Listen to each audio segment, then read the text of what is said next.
తాకట్లో ఉన్న మీ బంగారాన్ని విడిపించి ఆ రోజు ఆన్లైన్ రేటుకి కొంటాం. Sharma gold company.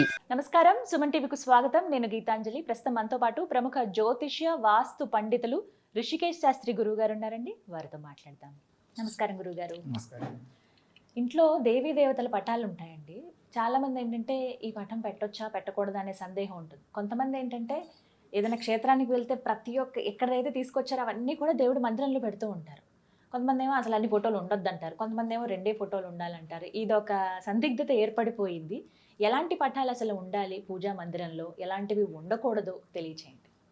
ఇంటిలో దేవతా పటాల విషయానికి వచ్చినట్లయితే ఖచ్చితంగా కూడా ఉగ్రరూపకంగా ఉండే దేవతల పటాలు ఉండకూడదు. అంటే ఉగ్రరూపం లక్ష్మీ నరసింహస్వామి పటం ఉండవచ్చు, కానీ ఉగ్రరూపకంగా ఉన్నటువంటి లక్ష్మీ నరసింహస్వామి పటము ఉండకూడదు. కాళికామాత దేవి యొక్క ఫోటో, ఇటువంటివి ప్రత్యంగిరాదేవి, ఇవన్నీ కూడా ఉగ్రస్వరూపాలు. ఉగ్రస్వరూప దేవతా పటాలు ఎల్లవెల్ల కూడా ఉండడము నిషిద్ధము. ఎందుకోసము అంటే ఇంట్లో వెళ్ళే వారికి పూజ చేసుకునేదే మనస్సు శాంతంగా మారడానికి, బాహ్య ప్రపంచంలో ఉండేటటువంటి టెన్షన్ మర్చిపోవడానికి, ప్రశాంత వాతావరణం కోరుకోవడానికి చేసేదే పూజ. అటువంటి సందర్భంలో ఉగ్రదేవతలను చూడడం వల్ల, ఉగ్రదేవతలకు పూజ ఆరాధన చేయడం వల్ల కొన్నిసార్లు ప్రతికూల ప్రభావాలు ఏర్పడే అవకాశం ఉంటుంది.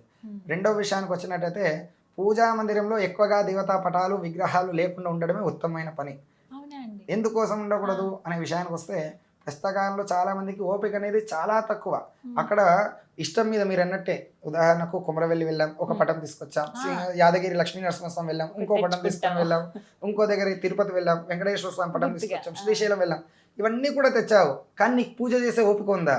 ఆ విషయానికి వస్తే ఇంటిలో పూజ నువ్వు చేయంటే నువ్వు చేయని దొబ్బుకునే పరిస్థితికి మనకి ఇంట్లో చాలా మంది వచ్చేసింది.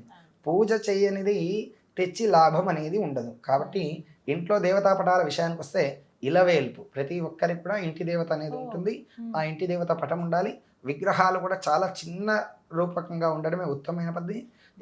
ఎంత వీలైతే అంత తక్కువ పటాలనే ఉంచండి. దేవతలు దర్శనం చేసుకోండి, దేవతలను పూజించండి, దేవాలయాల చుట్టూ తిరగండి, కానీ ఇంటిలో ఎక్కువ పెట్టుకోకండి. మీకు ఓపిక ఉంది, ఈరోజు నేను ప్రతి వారం కూడా ఈరోజు నేను దేవతారాధన ఖచ్చితంగా చేయగలుగుతాను, శుద్ధి చేయగలుగుతాను అన్న సందర్భంలో మాత్రమే పాటించండి. ఉత్త సందర్భంలో ఎక్కువ విగ్రహాలు తెచ్చి ఇబ్బందుల పాలు పడకండి. అదేవిధంగా దేవతారాధన చేసే వారం, ఉదాహరణకు శుక్రవారం చేయాలి అనుకున్నారు, ఆ సందర్భంలో ఇల్లు మంచిగా ఉండాలి అనుకున్నప్పుడు ఇల్లు కడిగేటప్పుడు ఆ నీటిలో ఇంత ఉప్పు వేయడం వల్ల ఆ ఇంట్లో ఉండేటటువంటి నెగటివ్ ఎనర్జీ అంతా కూడా తొలగిపోతుంది. మనకి ఇంకా పాతకాలం చూసినట్టయితే దిష్టి తీయాలన్నా కూడా ఉప్పు వాడుతూ ఉంటారు. అదేవిధంగా తాంత్రిక పూజల్లో కూడా హోమంలో ఉప్పు అనేది వాడడం జరుగుతుంది. కాబట్టి అది నెగటివ్ ఎనర్జీని తొలగిస్తుంది. ఇంటిలో ఇల్లు శుద్ధి చేసేటప్పుడు ఉప్పు నీటితో ఇల్లునంతా కూడా శుద్ధి చేయడము ఉత్తమమైన ఫలితాన్ని ఇస్తుందమ్మా. అంటే ఈ శుద్ధి విషయంలోనండి, ఇల్లు తర్వాత ఇప్పుడు పూజా మందిరం శుభ్రపరచాలనుకున్నప్పుడు కొంతమంది ఏంటంటే అమావాస్యకి ముందు కానీ పౌర్ణమికి ముందు రోజు చేస్తూ ఉంటారు, లేదంటే నెల రోజుల తర్వాత ఒక పౌర్ణమి ముందు రోజు మాత్రమే చేస్తారు. ఎన్ని రోజులకు ఒకసారి పూజా మందిరాన్ని శుభ్రపరచాలి? ప్రతి వారము కూడా ఖచ్చితంగా చేయాలి. వారంలో ఒక్క రోజైనా ఖచ్చితంగా చేయాలి. ఆ చేయని పక్షంలో ఎంత చేసినా కూడా దండగనే. పటము ఉండడము గొప్ప విషయం కాదు. ఉదాహరణకు ఇక్కడ 100 మంది వర్కర్స్ ఉన్నారు, కానీ ఒక్కరికి సరిపడే వర్క్ ఉంది, దానివల్ల ఏం లాభం ఉంది? మిగతా వాళ్ళందరికీ కూడా భారమైనట్టే అవుతుంది. అదేవిధంగా మనం ఖచ్చితంగా పూజ చేస్తాము అనే సందర్భంలో మాత్రమే పెట్టాలి. అదే విషయంగా చూసినట్టయితే ప్రస్తుత కాలంలో చాలా చిన్న ఇల్లులుగా మారిపోయాయి. ఇంటిలో దేవుడి పూజ ఎక్కడ చేయాలి అనే సంశయం చాలా మంది కూడా ఉంది. ఇది వీలైన వారు పెద్ద ఇల్లులో ఈశాన్యంలో చేస్తూ ఉంటారు. ఈశాన్యం వీలు కాలేదు, మేము వంటగదిలోనే సరిపెట్టుకోవాలి అనుకుంటున్నాము, కాకపోతే అక్కడిని వాష్ బేసిన్ అనేది కూడా మనకు వస్తుంది. ఇప్పుడు పుస్తకాల్లో ఏమి చేయాలి అన్నప్పుడు ఆ యొక్క దేవత రూమ్ అనేది పై వరకు గోడను ఖచ్చితంగా కట్టాలి.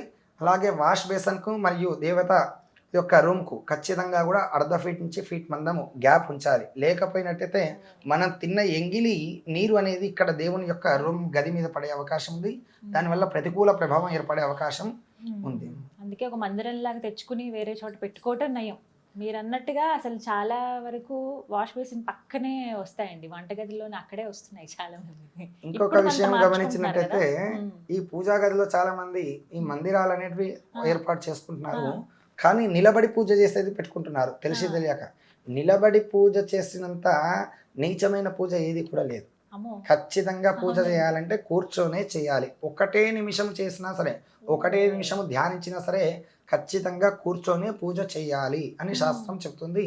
మరి పూజలో కూడా తెలిసేది లేక కింద పెడుతూ ఉంటారు దేవుణ్ణి. అవును. దేవుడు ఎప్పుడు కూడా మనం కూర్చున్నాము అంటే మన కంటికి నేటుగా దేవతా ప్రతిమలు అనేటివి కనిపించాలి. కిందికి కనిపించరాదు, పై భాగంలో కూడా కనిపించరాదు. నేటిగా కనిపించినప్పుడే ఆ పూజ అనేది దేవుడు మనల్ని చూస్తున్నట్టు, మనం దేవుణ్ణి చూసి పూజిస్తున్నట్టు పుణ్యం అనేది వస్తుంది.